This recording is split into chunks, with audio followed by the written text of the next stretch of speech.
J'ai réussi. Et j'aurais jamais cru faire cette vidéo un jour. Enfin, je l'espérais, mais au fond de moi, j'y croyais pas vraiment. Ça fait plusieurs jours que je vis une très belle période. Une période où je suis profondément en paix, sans aucune souffrance intérieure majeure ou importante, et sans aucun vrai conflit intérieur. J'ai commencé mon parcours de développement perso en 2015, et c'est un état que je convoitais, mais sans savoir vraiment que c'était possible d'y arriver. Enfin, j'y croyais, mais je l'avais jamais vraiment vécu, alors c'était comme un mythe, une légende pour moi. Et ça y est, j'ai vraiment, enfin, atteint ce que je peux appeler la paix. C'est-à-dire que je vais incroyablement bien. Je suis incroyablement en paix intérieure. Mais ça me surprend carrément. Genre, des fois, je me lève pour aller aux toilettes, j'ai juste un mini couloir à traverser, c'est pas une somptueuse baraque. À mi-chemin, je me dis, mais qu'est-ce que je me sens bien. Et je m'arrête de marcher et je prends un temps juste pour apprécier comment je me sens bien. Mais je fais même pas exprès de le faire. C'est pas comme si je me mettais dans des rappels dans la journée pour être en pleine conscience. C'est juste que ce que je vis intérieurement, d'un point de vue émotionnel ou de mon état de sentiment, que c'est tellement agréable que naturellement je le fais. Des fois je suis en train de cuisiner et je m'arrête et je me dis mais waouh, ça y est, c'est fini le conflit intérieur, ça y est, je me sens bien. Je me sens incroyablement bien. Et je m'arrête de faire ce que je fais dans la journée rien que pour savourer ma paix intérieure. Et contrairement aux autres fois, c'est pas un état que je fais exprès d'atteindre. Donc je me raccroche pas à cet état du style que je suis dans un état de paix, j'ai peur de le perdre, alors je fais tout ce qu'il faut, méditation hardcore et tout pour le maintenir parce que j'ai au fond de moi une sorte de peur cachée de revivre des conflits intérieurs. Non. En fait, je sais que même si je revivais des conflits intérieurs, eh bien, je serais capable de les transcender, peut-être pas en un jour, mais avec le temps, et qu'ensuite je réatteindrai cette paix. Dans une vieille vidéo d'enseignement de Bouddha, lue par des moines tibétains, je crois, ou un truc comme ça, il était dit que le Bouddha atteint dans son cœur une île qu'aucun flot ne peut submerger. Je me compare pas au Bouddha, mais c'est juste pour cette métaphore que je trouve belle en fait, et j'ai l'impression de vivre ça intérieurement.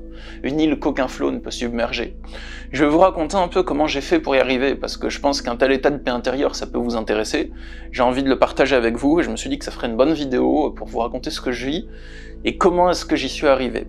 Et ensuite, je vais vous décrire un peu plus ce que je vis intérieurement, les caractéristiques de ma paix intérieure, de manière honnête et sincère. Je vais pas vous parler de nirvana ou d'illumination spirituelle. Je vais me contenter de vous décrire de manière simple ce que j'ai traversé pour y arriver, quel a été mon parcours, en restant flou sur les détails de vie privée. Je vais surtout vous raconter ce qui s'est passé dans moi. Et ensuite, comment, intérieurement, je vis cette paix. Comme ça, vous pourrez peut-être vous en rapprocher, ou du moins savoir que c'est possible, parce qu'il y a des autres êtres humains, dont moi, qui ont réussi à l'atteindre sur cette terre. C'est pas un mythe. Un état sans problème, sans brume mentale, sans conflit intérieur, sans guerre intérieure, sans grande peur majeure qui va me forcer à faire des trucs, tout ça. En fait, c'est possible, je le vis, c'est possible. Croyez-y, les amis. C'est parti. Mon parcours, il a débuté vraiment en 2015, de manière consciente. Avant ça, je me contentais de vivre, de réagir à ce qui se passait extérieurement et de faire des actions pour me sauver la peau. Et ça a marché parce que je me suis sorti de mon environnement toxique avec ma mère toxique. Je l'ai banni quand j'avais 19 ans. Je me suis installé dans un petit appartement prêté par le conseil général. J'ai travaillé à Auchan, j'ai travaillé à la CAF, enfin vous connaissez peut-être mon parcours déjà. Et à partir d'un an et demi de travail à la CAF, j'ai commencé à m'intéresser à mon développement personnel. Je m'ennuyais mortellement, à force de traiter des dossiers toute la journée de manière répétitive. Et en plus, j'étais arrivé à un moment de ma vie où extérieurement, je m'étais quand même assez sécurisé. J'étais plus dans la galère en mode survie à cause de ma mère, donc je devais plus lutter pour trouver un endroit où dormir, lutter pour trouver de quoi manger, voilà, ça y est, c'était fini. Ensuite, j'avais plus besoin de me sécuriser financièrement parce que ça y est, c'était fait. Du coup, à ce moment, il y a de nouveaux besoins qui émergent. Des questions existentielles liées au sens de ma vie, surtout le fait que je voulais accomplir de grandes choses dans ma vie, c'était l'expression qui venait, des fois on en parlait aussi avec mon ami qui travaillait avec moi, et je sentais que j'aspirais à autre chose, que j'étais pas totalement bien heureux et épanoui. Je me suis lancé dans un parcours pour dépasser mes souffrances. J'avais entendu de la bouche de certaines personnes, que certains traitent de fous, certains traitent de mystiques, certains appellent des maîtres spirituels, comme Jiddu Krishnamurti par exemple, que c'était possible de vivre un état intérieur sans souffrance. Et vous le savez, c'est pas un discours qu'on entend habituellement, les amis. Donc j'ai commencé à petit enlever tout le superflu, petit à petit enlever toutes les couches de l'oignon, on va dire, de mon ego. Je me suis lancé dans une quête pour ça. Dans cette quête, j'ai commencé par m'observer, parce que il fallait que je sache un peu quelles étaient mes souffrances pour les comprendre et ensuite espérer un jour les dépasser. Ce parcours, il a été long et c'était vraiment la merde, totale, intérieurement. Mais j'avançais quand même. Mais c'était la tempête. On aurait dit que j'affrontais le Ragnarok dans un Maelstrom, vous savez, les tourbillons marins qui attirent les bateaux des Vikings à l'intérieur, et qu'en plus, je me battais contre un démon en flammes qui revenait de l'enfer et qui faisait bouillir l'eau autour de moi. Enfin, c'était n'importe quoi. C'est-à-dire que j'avais plusieurs souffrances en même temps, et elles se chevauchaient toutes. Je pouvais même plus fuir. À partir du moment où j'ai décidé de me lancer dans cette quête, j'ai l'impression d'avoir fait un tour pendant 8 ans dans une essoreuse à salade. Sans jamais sortir de là, sans jamais sortir totalement la tête de l'essoreuse, c'était hardcore. Donc j'ai affronté toutes les peurs, ça a commencé par les petites. J'ai affronté certaines peurs du regard de l'autre, la peur du jugement, de la jalousie, mais c'était des petites choses que j'avais. La jalousie au niveau des gens qui réussissaient pas, moi, tout ça. Mais c'était petit, ça prenait pas beaucoup de place en moi. Et ensuite, j'ai dû affronter les 4 cavaliers atroces de l'apocalypse un par un. Façon de parler, c'est une métaphore, mais bon, en gros, numéro 1, le doute. Numéro 2, la culpabilité. Numéro 3, la colère et la blessure d'injustice. Numéro 4, le conflit intérieur. Et j'ai réussi à vaincre tous ces cavaliers de l'apocalypse, un par un. C'était tellement dur, les amis, tellement dur. Encore la colère, ça allait. J'étais pas en colère de manière violente, genre je hurle sur les gens, genre je reste dans le silence et je punis les gens et tout. J'avais pas d'attitude toxique par rapport à la colère, c'était entièrement intériorisé, et c'était plus par rapport au fait que je pouvais être décrédibilisé ou bafoué à partir de mensonges aux yeux d'un public. C'était surtout en rapport avec ça que je sentais de l'injustice. Et ça s'est déclenché quand j'avais affronté un pervers narcissique chez le coiffeur. Je vous raconte ça dans une vidéo qui est assez bien faite. Mais bon, en résumé, ça, c'était une des épreuves. J'avais rencontré un pervers narcissique chez le coiffeur. Il m'avait fait ses manipulations. J'étais pas vraiment tombé dans le jeu. Extérieurement, j'avais gardé mon calme. Mais intérieurement, ça avait réveillé un de ces volcans. J'ai réussi à vaincre la colère. J'ai réussi à comprendre pourquoi mon organisme la produisait, à trouver des solutions, à trouver comment reparamétrer mon intérieur pour que face à une situation d'injustice même lourde, je reste totalement en paix. Maintenant, quand je suis confronté à une situation d'injustice, même lourde et sévère, je reste en paix totale, c'est abusé. Peut-être que je peux avoir quelques mini-pensées d'injustice qui durent maximum 2 minutes, mais elles prennent pas beaucoup de place en moi et j'arrive à les dépasser très rapidement. Ensuite, un des autres problèmes que je devais régler à l'intérieur de moi, et ça c'était vraiment difficile, j'ai fait une autre dépression par rapport à ça, donc c'était la culpabilité. J'ai fait une dépression de plusieurs mois, je vivais dans un étau, j'avais l'impression qu'il y avait un étau au-dessus de mon cœur, j'avais même du mal à respirer, je respirais avec un souffle très court, je prenais juste des micro-respirations comme ça. J'arrivais pas à respirer pleinement comme ça, je n'y arrivais pas, et je faisais semblant, je me forçais à vivre une vie, à convoiter un avenir qui me plaisait pas. J'étais marié, la relation dans laquelle je vivais était plutôt toxique. Bon, c'était pas la pire des relations toxiques, mais c'était quand même toxique. Le comportement de cette personne avec moi était toxique. Et je convoitais un avenir avec elle, des enfants, vivre avec elle, mais son comportement, il était toxique. Il y avait de la manipulation émotionnelle en jeu. Et je me sentais vraiment trop mal. Et j'arrivais pas à me dire clairement que c'était mauvais pour moi. Je n'identifiais pas le comportement toxique à ce moment. Et j'ai réussi à sortir de là, j'ai réussi à prendre conscience de ce qui se passait, j'ai réussi à agir et à quitter cette personne. Et c'est ainsi que j'ai vaincu la culpabilité. La culpabilité parce que c'était la raison principale pour laquelle je restais en couple, parce que j'avais peur qu'elle souffre. Si je la quittais, j'avais peur de la faire souffrir, même si je la quittais proprement, gentiment, sans harcèlement, je fais pas ce genre de truc moi, voilà, vous me connaissez. Mais voilà, j'avais l'impression que je lui faisais du mal si je la quittais, et qu'elle pourrait pas se relever. Et elle me le faisait comprendre, elle me le sous-entendait aussi, et donc je me sentais entièrement responsable de ses émotions, mais comme dans les faits, je ne l'étais pas, alors je n'arrivais pas à la rendre heureuse, mais je pensais que c'était ma mission, et elle pensait que c'était ma mission aussi, du moins, c'est ce qu'elle me laissait sous-entendre par ses réactions de manipulation émotionnelle. Bref, j'ai réussi à sortir de là, je me suis barré de ce patelin paumé dans lequel j'habitais, j'étais trop heureux le jour où je me suis barré, je me rappelle, je tirais mes valises jusqu'à la gare, parce que j'ai déménagé en valise, j'avais pas trop d'affaires à l'époque, mais c'était lourd, et je crois que si j'avais pas un corps aussi musclé, aussi puissant, j'aurais jamais réussi à faire ce déménagement comme ça. J'avais pas un rond, hein, donc je pouvais pas payer des déménageurs à l'époque, donc voilà, je tirais toutes mes valises dans les graviers jusqu'à la gare, j'étais épuisé, un chemin que je faisais en à peu près 15 minutes de marche habituellement, du logement jusqu'à la gare, je l'ai fait en plus d'1 heure. Je prenais des pauses, je déplaçais mes valises une par une, je revenais chercher les autres. C'était un bon moment, parce que même si physiquement c'était hardcore, intérieurement, je me sentais tellement léger. Je crois que l'ironie du moment, c'était que je me suis jamais senti aussi léger pendant les 6 derniers mois de cette histoire que le jour où j'étais le plus chargé physiquement, avec un sac à dos à l'arrière, 2 à l'avant, un didgeridoo sur l'épaule, un vélo, 2 valises. C'était hardcore le truc. Bon, les amis, j'ai vaincu la culpabilité comme ça. Plus tard, quelques mois après, j'ai affronté le pervers narcissique chez le coiffeur, et grâce à ça, et tout ce qui a suivi dans les mois après des réactions de colère, j'ai réussi à transcender la colère. Mais rappelez-vous, il me reste 2 cavaliers de l'apocalypse à vaincre. Le premier, c'était le doute. Le doute que j'y arriverais pas, professionnellement parlant. J'avais l'impression, pas de pas être légitime pour aider les gens, parce que je savais que j'étais compétent pour ça, mais j'avais l'impression de pas être légitime pour réussir, pour percer dans le game, si vous voyez ce que je veux dire. Et je sentais pas ça en moi, et comme je sentais pas cette légitimité, mais qu'en même temps je voulais réussir, et qu'est-ce qui se passait? Eh ben j'étais pas à fond, je doutais. Est-ce que je vais faire un pas dans cette direction? Ah bah non, je suis pas sûr, je vais rester sur place. Donc en gros, au lieu de me mettre à fond dans la production, la création de vidéos, le développement de ma chaîne, tout ça, j'y allais vraiment ultra mollo parce que j'étais pas sûr de moi, j'avais pas totalement confiance en moi là-dedans. Et au bout d'un moment, j'ai eu un déclic de malade. Je me suis dit que au lieu de chercher la bonne idée ou de chercher à être sûr de moi à 100% avant d'agir, je devais juste prendre ma meilleure idée du moment et l'appliquer. Et à partir de ce moment-là, je me suis mis à fond dans ma besogne et j'avais bien avancé là-dedans.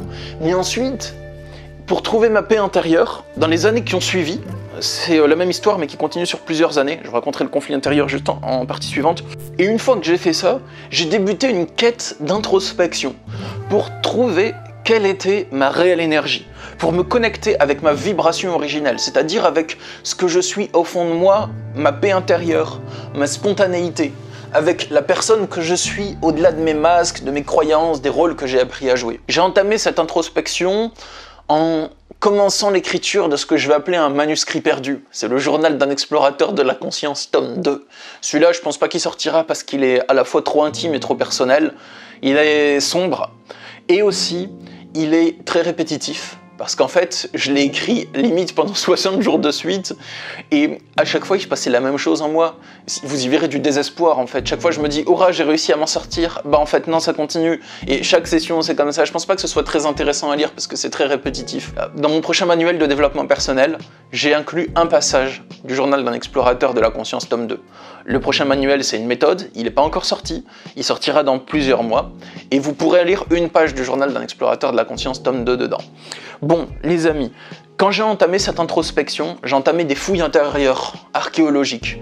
Et en fouillant, je suis tombé sur le plus terrifiant de tous les trésors, sur moi-même. Et c'est vraiment terrifiant en fait, parce que je suis pas quelque chose de terrifiant. Je suis paisible en fait, et gentil, et simple à l'intérieur de moi. Mais le fait de me rendre compte de quelle était ma réelle nature, ça remettait en question des choses dans ma vie.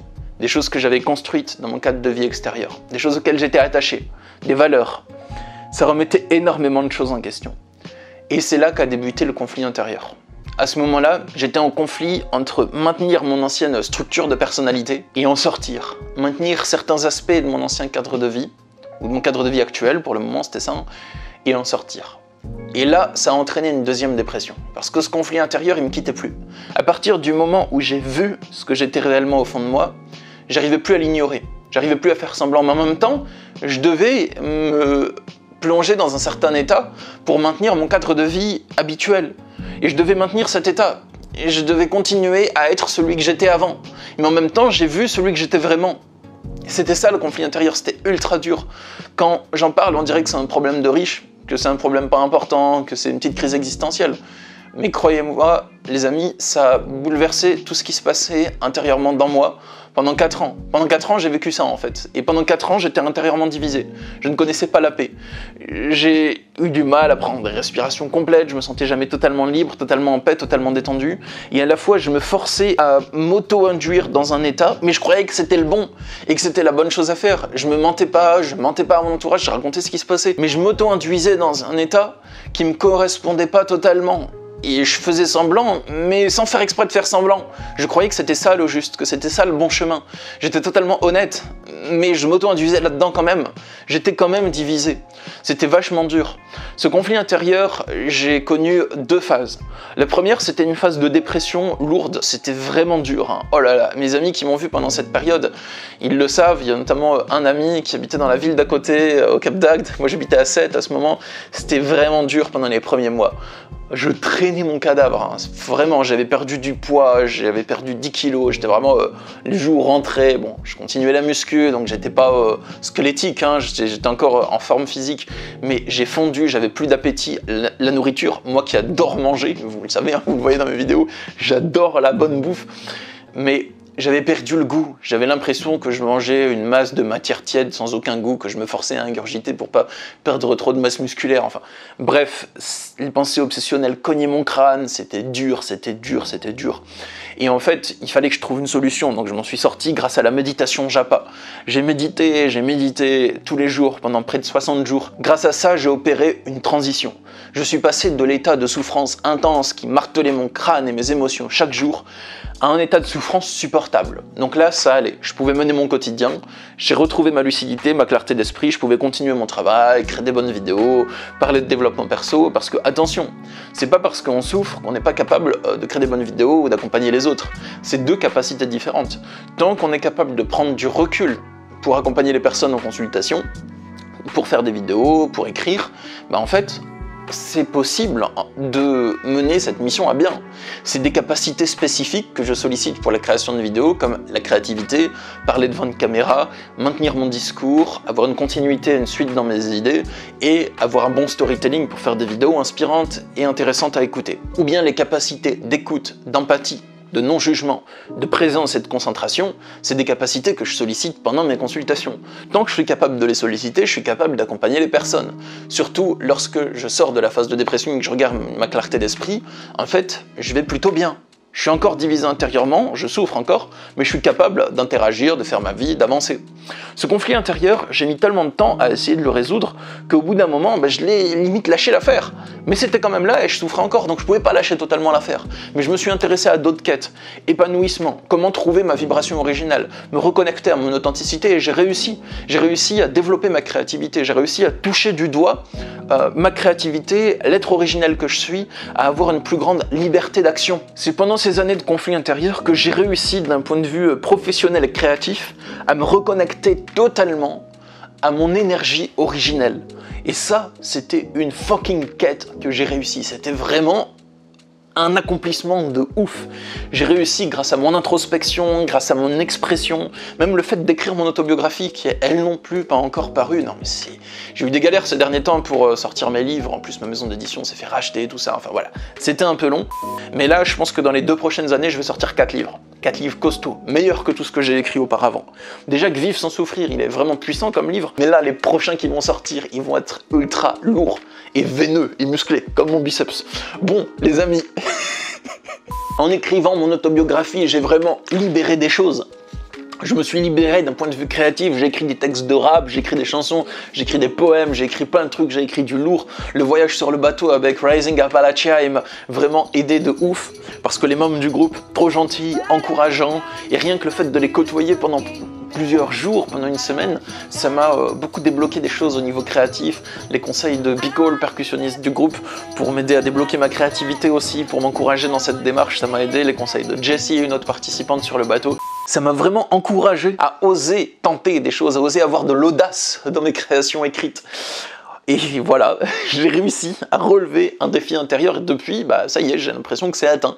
Certes, je peux encore me développer et tout, je peux encore explorer ma créativité, la projeter, la faire jaillir, mais on va dire que j'ai vraiment fait sauter des barrières qui m'empêchaient d'y accéder. Et c'est là qu'on arrive à mon immense paix intérieure, les amis. Ah, et si vous aimez ce que je partage sur cette chaîne, abonnez-vous les amis, si c'est pas encore fait, allez, cliquez sur le petit bouton s'abonner. Et si vous souhaitez avoir mon accompagnement individuel justement pour transcender vos souffrances comme je l'ai fait, et comme j'accompagne des milliers de personnes à le faire depuis 2015, donc quand je dis des milliers, il y a vraiment eu des milliers, il y a eu à peu près 2500, donc voilà.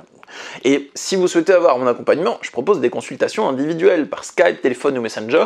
Mon but c'est de vous aider à trouver des nouvelles compréhensions pour y voir plus clair, mettre des actions en place pour avancer dans la voie qui est juste, pour résoudre la problématique que vous voulez résoudre, trouver des réponses à vos questions, ou travailler plus profondément sur votre émotionnel de souffrance. Bon alors, j'ai réussi à vaincre la culpabilité, la colère, le doute, et à retrouver ma créativité et ma vibe originelle, mais il me restait toujours cet énorme et difficile conflit intérieur à transcender. Et il se trouve que j'ai réussi à le transcender. Avec le soutien de mes proches, j'ai réétabli la paix intérieure en moi. J'ai affronté une de mes plus grandes peurs pour ça, je pense peut-être même ma plus grande peur. J'ai pas juste affronté ma peur pour y arriver. J'ai aussi fait un long travail intérieur pour arriver à remonter ma vibration en affrontant cette peur et à la stabiliser, pour arriver à me reconnecter à la paix intérieure qui est en moi, même en affrontant la peur. Parce que je pense que la paix intérieure, et maintenant on y arrive, c'est un état qui est présent à l'intérieur de chaque personne. Mais on n'y a pas accès parce qu'on a trop de peur. Et nos peurs, elles font beaucoup de bruit dans notre esprit, alors on n'arrive pas à se connecter à la paix. Parce que la paix, elle est calme en fait, elle est toujours présente, mais de manière ultra calme, donc c'est difficile de la voir, surtout quand on l'a pas encore touchée du doigt.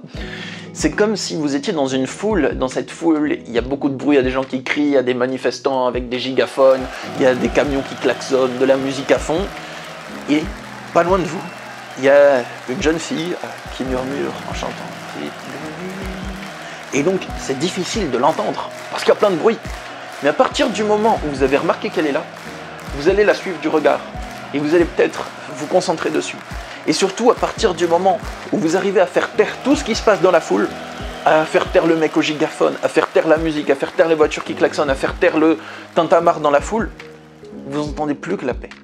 Seule la paix est présente. Et des fois, il y a une petite voix qui se lève et vous lui dites « Chut, j'écoute la paix ». C'est ce que je vis intérieurement en fait. Je fais pas exprès de faire taire mon mental, mais je fais des actions. Si jamais il est dans un état peut-être d'agitation, ou qu'il y a une petite angoisse ou quelque chose comme ça, je fais des actions qui vont régler l'angoisse pour ne plus rester dans cet état. Et ça marche, pas des actions pour fuir, des actions pour régler le problème dans le fond, et ne plus être dans l'angoisse. J'ai réussi à dépasser ce conflit intérieur, à la fois en affrontant la plus grande peur que j'avais, en faisant un long travail intérieur pour accepter qu'affronter cette peur, mais en fait c'était peut-être ça la voie juste pour moi. Parce qu'avant, je pensais que la bonne voie, si je peux l'appeler comme ça, entre guillemets, c'était de rester dans le conflit intérieur. Je pensais que c'était de suivre ce que le conflit intérieur me disait et de continuer à être la personne que j'ai été tout au long de ma vie. Je pensais que c'était ça qui était juste, que c'était ça qu'il fallait faire en fait. Et j'ai réussi à considérer pleinement l'idée que peut-être que c'était pas la meilleure voie pour m'épanouir. J'ai accepté cette idée et je l'ai vécue, cette idée. Pendant que je l'ai vécu, j'ai fait un travail pour arriver à stabiliser ma vibration et mon énergie sur cette paix intérieure. Et maintenant, je suis en paix, pleinement. Mais je croyais pas que c'était possible. Mais les amis, c'est vraiment un truc de malade. C'est vraiment complètement dingue. C'est vraiment fou. Je pensais pas que c'était possible de vivre un état intérieur pareil, en fait. C'est pas une explosion, un état immense de béatitude, une joie immense. Je suis même pas dans un état de pic de joie. Je suis juste en paix, mais calme. Il n'y a pas une souffrance, il n'y a pas un étau intérieur, il n'y a rien qui me tracasse, il n'y a rien qui me préoccupe vraiment. Je n'ai aucune angoisse, aucune culpabilité persistante, aucune colère persistante, aucune tristesse persistante, aucun doute persistant, rien. Je suis juste bien. Alors qu'est-ce qui se passe dans ma tête pendant ces moments ? Ben en fait, je réfléchis toujours, mais des pensées qui sont saines. Je réfléchis à qu'est-ce que je vais vous préparer comme vidéo, qu'est-ce que je vais vous cuisiner. Ah, vous avez la ref, vous mijotez comme vidéo. Je réfléchis à ce que je vais créer dans mes livres. Je réfléchis à mes tournois de jeux de cartes, de jeux de stratégie. Mais c'est des réflexions qui sont positives, qui sont saines. Et tous les matins, j'ouvre les yeux et je suis en paix. La journée, je cuisine, je suis en paix. La journée, je travaille, je suis en paix. Des fois, je me tue au travail, mais je suis quand même en paix. Des fois, je m'épuise physiquement dans les séances de muscu, mais c'est cool ça. Et je suis encore en paix. Je suis juste en paix. Je savais vraiment pas que c'était possible de vivre un état pareil, les amis. Bon, alors quelle est la suite pour moi, maintenant que je suis dans cet état de paix? Je fais quoi? Je vais m'isoler au-dessus d'une montagne et je vais attendre que les fidèles viennent pour recueillir la sage parole. Pour l'avenir, qu'est-ce que je vais faire? Je vais continuer ma vie, tout simplement. Je vais continuer à écrire mes livres, parce qu'ils sont trop stylés, ils sont puissants de ouf, mes prochains livres. Oh là là, j'ai hâte de vous les transmettre. Tout ce que je vais mettre dedans comme énergie, ça va être vraiment un Genki Dama que je vais balancer pour vous donner plein d'énergie. Je vais continuer mes coachings, mes consultations, j'en continue, hein, j'ai des consultations chaque semaine, toujours, c'est mon activité principale. Je continue la création de vidéos, je veux développer de ouf la chaîne Journal de bord en question. Mon but c'est vraiment qu'elle explose dans les stats, c'est mon but, je vais faire de mon mieux pour ça, on verra ce qui va se passer. Et puis je vais continuer mes voyages, je vais bientôt partir en retraite pour communier avec une plante mystérieuse, dans un lieu mystérieux et obscur de la planète. Je vous raconterai ça en vidéo, vous verrez, ça va être cool. Je vais continuer à rencontrer des nouvelles personnes, des nouveaux amis, je vais me connecter à de nouveaux membres de ma famille d'âme, si je peux dire ainsi, et je vais continuer à faire ma vie privée avec mes proches, tout ça, voilà, tranquille. C'est juste que, intérieurement, je suis en grande paix, la vie continue. La suite dans la prochaine vidéo, la semaine prochaine les amis. A plus, je vous envoie plein de paix, plein d'amour, plein de bonnes vibes, plein d'énergie positive. Bye bye.